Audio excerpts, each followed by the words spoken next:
Robert Vadra ने किए, जिनका मनमोहन सिंह के परिवार से दूर दूर का कोई नाता नहीं है और मनमोहन सिंह के कामकाजी सालों से भी उनका कोई नाता नहीं है।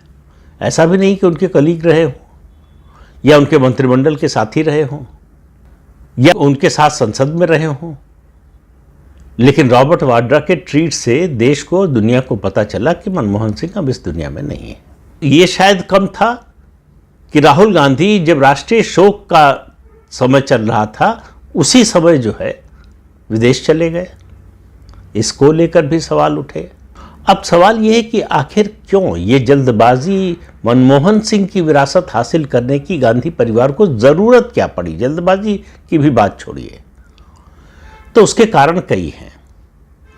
पहला कारण तो यह है कि डर है कांग्रेस पार्टी को और गांधी परिवार को कि प्रधानमंत्री नरेंद्र मोदी मनमोहन सिंह की भी विरासत कहीं हथिया न लें।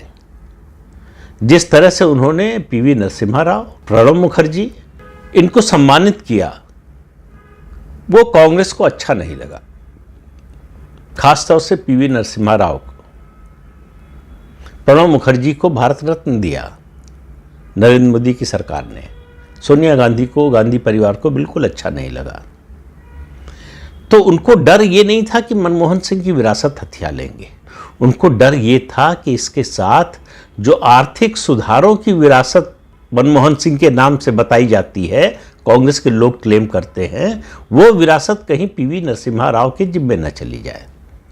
2014 में आंध्र प्रदेश का विभाजन हुआ, तेलंगाना अलग राज्य बना। उसका सारा श्रेय देने की कोशिश सोनिया गांधी को हुई। मनमोहन सिंह प्रधानमंत्री थे, उनको नहीं है। याद रखिए, आर्थिक सुधार वो जब वित्त मंत्री थे तब हुए, उसका श्रेय दिया जाता है। उनके प्रधानमंत्री रहते हुए एक नया राज्य बना, उसका श्रेय देने की कोशिश नहीं हुई। तो सोनिया गांधी को तेलंगाना में राजमाता का दर्जा देने का प्रयास हुआ, अभियान चलाया गया और उसी समय जो है चुनाव हो गया। 2014 में ही पहला चुनाव हुआ तेलंगाना की नई विधानसभा के लिए और के चंद्रशेखर राव, जो उस समय टीआरएस के नेता थे, तेलंगाना राष्ट्र समिति के, उनकी पार्टी भारी बहुमत से जीत गई और वो मुख्यमंत्री बने।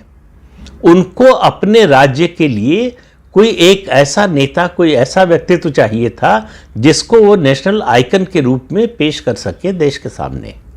तो उन्होंने चुना पीवी नरसिम्हा राव को, क्योंकि पीवी नरसिम्हा राव को कांग्रेस पहले ही तिरस्कृत कर चुकी थी और पीवी नरसिम्हा राव संयुक्त आंध्र के मुख्यमंत्री रह चुके थे, आंध्र प्रदेश से ही प्रधानमंत्री बने थे।